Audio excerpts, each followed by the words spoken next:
आज की वीडियो में हम बात करने वाले हैं ईसीजी के बारे में। हम जानेंगे ईसीजी क्या होता है और कैसे हम इसकी रिपोर्ट को रीड करते हैं। तो इस वीडियो में हम सिंपल भाषा में जानने वाले हैं कि ईसीजी क्या होता है। देखिए, ईसीजी का मतलब होता है इलेक्ट्रोकार्डियोग्राम, और इसके द्वारा हम अपने हार्ट की एक्टिविटी को देखते हैं, यानी कि हमारा हार्ट किस तरह से काम कर रहा है या फिर उसमें कोई डिसीज़ तो नहीं है।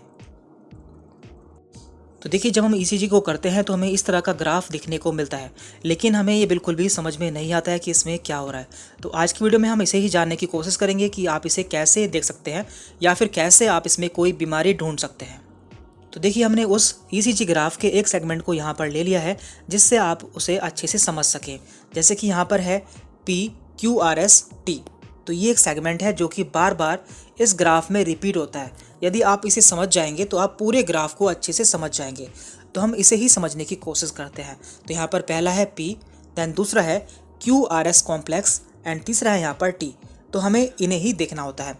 और यहाँ पर P और R के बीच के जो दूरी होती है उसे हम कहते हैं PR इंटरवल, और यहाँ पर S और T के बीच की जो दूरी होती है उसे हम कहते हैं ST इंटरवल। तो इस तरह से हम इसे देखते हैं। और एक सेगमेंट से दूसरे सेगमेंट की दूरी होती है 0.20 सेकेंड। तो ये नॉर्मल वैल्यू होती है। तो आप जानते हैं कि हमारे हार्ट में या फिर हमारे दिल में 4 चैम्बर पाए जाते हैं। 2 चैम्बर ऊपर होते हैं इस तरह से, और 2 चैम्बर नीचे होते हैं। तो जो ऊपर के चैम्बर होते हैं उन्हें हम एट्रियम कहते हैं, जिसमें कि हमारा ब्लड पहले आता है, और इसके बाद ये ब्लड नीचे वेंट्रिकल्स में आता है, यानी कि नीचे वाले जो चैम्बर होते हैं इन्हें हम वेंट्रिकल कहते हैं। तो यहाँ पे होता क्या है, देखिए यहाँ पे पहले क्या है, P वेव, इसके बाद है QRS कॉम्प्लेक्स, और तीसरा है यहाँ पर T वेव। तो देखिए, जब भी हमारा ब्लड एट्रियम में आता है या फिर एट्रियम से वेंट्रिकल में आता है तो इसे हम कहते हैं एट्रियल डीपोलराइजेशन, जिसके द्वारा P वेव का ओरिजिन होता है। दैन इसके बाद होता है QRS कॉम्प्लेक्स। तो देखिए, जब भी हमारे वेंट्रिकल्स यानी कि ये नीचे के जो चैम्बर होते हैं ये कॉन्टैक्ट होते हैं या फिर यहाँ से ब्लड हमारे बंडल ब्रांच में आता है, तो इसे हम कहते हैं वेंट्रिकुलर डीपोलराइजेशन। एंड तीसरा है यहाँ पर T वेव। देखिए, T वेव क्या होता है, इसका मतलब होता है वेंट्रिकुलर रीपोलराइजेशन, यानी कि जब हमारा ब्लड वापस से हमारे वेंट्रिकल में आ जाता है तो उसे हम कहते हैं वेंट्रिकुलर रीपोलराइजेशन। तो इसके द्वारा T वेव का ओरिजिन होता है। तो इस तरह से आप जान पाएंगे यदि आपके P वेव में कुछ कमी मिलती है, इसका मतलब आपके एट्रियम में कुछ कमी है, और यदि आपके QRS कॉम्प्लेक्स में कुछ कमी देखने को मिलती है, इसका मतलब हमारे वेंट्रिकल्स में कुछ कमी है, या तो वेंट्रिकल्स का साइज़ बढ़ चुका है या फिर छोटा हो चुका है, या फिर उसमें कोई और प्रॉब्लम भी हो सकती है, जैसे कि हम आगे देखेंगे। और इसके अलावा यदि हमारे T वेव में कुछ प्रॉब्लम देखने को मिलती है, इसका मतलब हमारे रिकवरी टाइम में कुछ कमी हो रही है। तो इसके भी कई सारे कारण हो सकते हैं जिनके बारे में हम इस वीडियो में बात करने वाले हैं। तो पहले हम बात करते हैं हार्ट रेट की, यानी कि हम अपने ईसीजी में हार्ट रेट को कैसे कैलकुलेट करते हैं या फिर उसे कैसे देखते हैं। तो देखिए, इसे देखने के लिए 2 तरीके होते हैं। पहला तरीका है जब हमारी जो रिदम होती है वो रेगुलर होती है, यानी कि जो हमारे ये रिदम्स होती हैं ये रेगुलर होती है, यानी कि ऊपर नीचे नहीं होती है। तो हम इसे कैसे देखते हैं, देखिए इसे देखने के लिए क्या करते हैं, तो जो हमारे 2 सेगमेंट हैं, यानी कि ये पहला सेगमेंट है और ये दूसरा सेगमेंट है, यानी कि जो 2 RR इंटरवल हैं इनके बीच के हम देखते हैं कि कितने स्क्वायर हैं। तो आप देख पा रहे हैं कि इनके बीच में 4 स्क्वायर हैं, 4 बड़े स्क्वायर हैं। तो हम इसे 300 से डिवाइड कर देते हैं। तो यहाँ पर 300 से डिवाइड किया गया है 4 को, तो हमारे यहाँ पर हार्ट रेट आई है 75 बीट पर मिनट। तो इस तरह से हम देखते हैं कि हमारा हार्ट रेट कितना है। और देखिए, यदि हमारे हार्ट की रिदम रेगुलर नहीं होती है, यानी कि इर्रेगुलर होती है, या फिर हमारा जो QRS कॉम्प्लेक्स है वो ऊपर नीचे होता है, यानी कि एक लेवल में नहीं होता है, तो यहाँ पर दूसरा मेथड हमें अप्लाई करना होता है। तो यहाँ पर हम क्या करते हैं, तो यहाँ पर एक 6 सेकंड की स्ट्रिप होती है, यानी कि यहाँ से 1 से 6 सेकंड के बीच की स्ट्रिप होती है। तो इसमें हम QRS कॉम्प्लेक्स को कैलकुलेट कर लेते हैं कि कितने हैं। तो यहाँ पर है 1 2 3 4 5 6, एंड देन इसे हम 10 से मल्टीप्लाई कर देते हैं। तो इस तरह से यहाँ पर हमारी हार्ट रेट आ गई है 60 बीट प्रति मिनट। तो इस तरह से दोनों ही कंडीशन में हम अपने हार्ट रेट को निकाल सकते हैं। बात कर लेते हैं PQRST कॉम्प्लेक्स के बारे में, यानी कि हम इसमें क्या क्या देखना होता है। तो सबसे पहले हम बात कर रहे हैं P वेव के बारे में। तो ये हमारी P वेव है, तो ये हमारी P वेव है। तो देखिए, नॉर्मली क्या होता है, नॉर्मली जो इसकी चौड़ाई होती है, यानी कि यहाँ से यहाँ तक दूरी होती है, वो 3 छोटे बॉक्स से कम होनी चाहिए, और जो इसकी ऊंचाई होती है वो 2.5 छोटे बॉक्स से कम होनी चाहिए। तो ये इसकी नॉर्मल कंडीशन होती है, मीन्स इसमें कोई प्रॉब्लम नहीं होती है। तो यदि इसकी चौड़ाई बढ़ जाती है या फिर इसके यहाँ से यहाँ तक की दूरी बढ़ जाती है तो इसे हम कहते हैं LAE, means left atrium enlargement, यानी कि हमारे बाईं साइड का जो एट्रियम है उसका साइज़ बढ़ चुका है। और यदि इसकी ऊंचाई बढ़ जाती है या फिर हमें इसकी ऊंचाई ज़्यादा देखने को मिलती है, इसका मतलब होता है RAE, means right atrium enlargement, यानी कि हमारे दाईं साइड का जो एट्रियम है उसका साइज़ बढ़ चुका है। तो इस तरह से हम इसे जान सकते हैं। तो देखिए यहाँ पे हमने पी वेव की कुछ कंडीशन को दिखाया हुआ है। सबसे पहले यहाँ पर है नॉर्मल कंडीशन। तो नॉर्मल कंडीशन में इसकी जो पिक्चर होती है वो ऐसी होती है, लेकिन यदि ये पतली होकर लंबी हो जाती है, यानी कि इस तरह से हो जाती है, तो इसे हम कहते हैं RAE, यानी कि राइट एट्रियम एनलार्जमेंट। इसके अलावा यदि ये इस तरह से हो जाती है, यानी कि ये चौड़ी हो जाती है, तो इसे हम कहते हैं लेफ्ट एट्रियम एनलार्जमेंट। और यदि ये चौड़ी होकर और लंबी भी हो जाती है तो इसे हम कहते हैं RAE प्लस LAE, यानी कि इसमें दोनों ही एनलार्जमेंट हो चुके हैं। अब हम बात करते हैं QRS कॉम्प्लेक्स के बारे में। तो ये होता है QRS कॉम्प्लेक्स। तो आप जानते हैं कि ये किस समय होता है, जब भी हमारे वेंट्रिकल्स डीपोलराइज होते हैं तो उस समय हमारा QRS कॉम्प्लेक्स बनता है।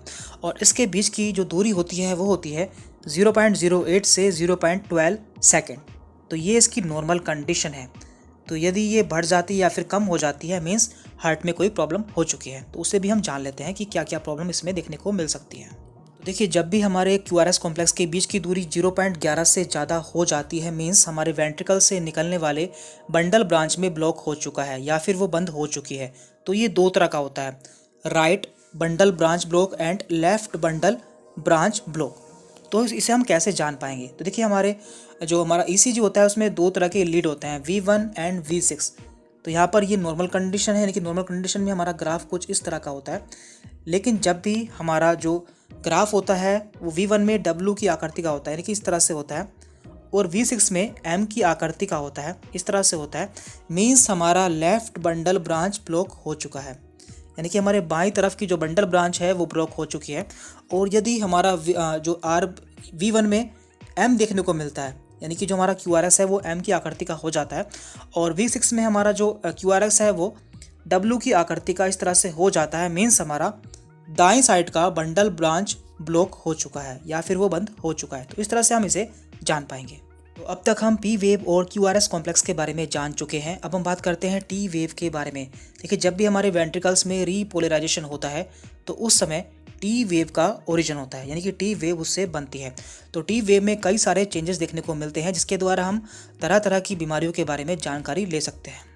तो आप जानते हैं कि नॉर्मली हमारी T वेव जो होती है वो इस तरह की होती है, लेकिन कई बार ये उल्टी हो जाती है, यानी कि इन्वर्टेड हो जाती है, या फिर ये पीक्ड हो जाती है, यानी कि इसकी जो है चोंच निकल जाती है, या फिर ये फ्लैट हो जाती है इस तरह से, और या फिर ये बाईफिड भी हो जाती है, यानी कि इसमें दो चोंच निकल जाती है। तो ऐसा कई सारी कंडीशन में देखने को मिल सकता है। तो हम जान लेते हैं कि ऐसा कौन कौन सी कंडीशन में देखने को मिलता है। तो देखिए, T वेव के द्वारा हम हार्ट की कई सारी प्रॉब्लम के बारे में जान सकते हैं। तो मेनली यहाँ पे हमने इसे 3 ग्रुप में डिवाइड कर लिया है। तो पहला है यहाँ पर प्रोमिनेंट, दूसरा है इन्वर्टेड, यानी कि जो T वेव है वो उल्टी हो चुकी है, और तीसरा है यहाँ पर अदर, जिसमें क्या आता है फ्लैट एंड बाईफेसिक। तो ये टाइम पर भी डिपेंड करता है, यानी कि जो हमारी T वेव है वो नॉर्मल कंडीशन से एबनॉर्मल कंडीशन में कितनी देर तक रही है। जैसे कि यदि किसी पेशेंट की T वेव 2 से 3 घंटे तक उल्टी रहती है, यानी कि इन्वर्टेड रहती है, इसका मतलब पेशेंट को एक्यूट MI का अटैक आया है, यानी कि उसे मायोकार्डियल इन्फार्क्शन हो चुका है।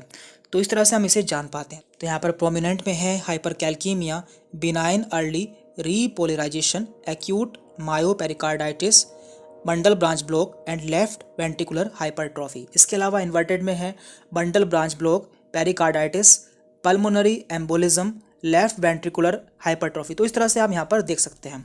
और यहाँ पर अदर्स में है metabolic and post electrical cardioversion. तो इस तरह से हम T वेव के द्वारा कई सारी प्रॉब्लम का पता लगा सकते हैं। अब हम बात करते हैं ST इंटरवल के बारे में, यानी कि S और T के बीच की दूरी के बारे में। तो इसके द्वारा हमें हार्ट के बारे में बहुत ही महत्वपूर्ण जानकारी मिलती है। तो ये कई बार ऊपर भी चला जाता है और कई बार ये नीचे भी चला जाता है। यदि ये ऊपर जाता है तो हम इसे ST एलिवेशन कहते हैं, और यदि नीचे जाता है तो इसे हम ST डिप्रेशन कहते हैं। देखिए, यहाँ पे हमने इसका डायग्राम दिया हुआ है। ये हमारा नॉर्मल ECG है, ये हमारा नॉर्मल ईसीजी है और यहाँ पर है एसटी डिप्रेशन, यानी कि जो आपका एसटी है वो नीचे जा चुका है, और ये है आपका एसटी इलेवेशन, यानी कि जो आपका एसटी है वो ऊपर जा चुका है। तो ये क्यों जाता है, इसके कई सारे रीज़न होते हैं, तो उसके बारे में भी हम जान लेते हैं। तो देखिए यहाँ पर दिया हुआ है एसटी सेगमेंट के एलिवेशन के कारण और एसटी सेगमेंट के डिप्रेशन के कारण, यानी कि इनके क्या क्या कारण होते हैं उन सभी को हमने यहाँ पर दिया हुआ है। तो इन सभी कारणों को हम एक वीडियो में कवर नहीं कर सकते क्योंकि वीडियो काफ़ी लंबी हो जाएगी। तो इन सभी को हम नेक्स्ट वीडियो में धीरे धीरे कवर कर लेंगे, क्योंकि ये सभी टाइम एंड साइज़ पर वेरी करते हैं। यानी कि जो हमारा एसटी वेरिएशन है, यानी कि एसटी जो हमारा कर्व है उसके बीच का जो दूरी है वो कितनी है और उसका साइज़ किस तरह का बना है, तो उसे देखकर हम जान पाते हैं कि हमारे हार्ट में इनमें से कौन सी प्रॉब्लम है। तो उसके बारे में भी हम अगली वीडियो में धीरे धीरे जान लेंगे, आपको कंप्लीटली बता देंगे कि आप किस तरह से जान पाएंगे कि इनमें से कौन सी प्रॉब्लम हो सकती है। तो आज की वीडियो में इतना ही था। यदि आपको कोई डाउट रहता है तो आप हमसे कमेंट करके पूछ सकते हैं। Thank you very much.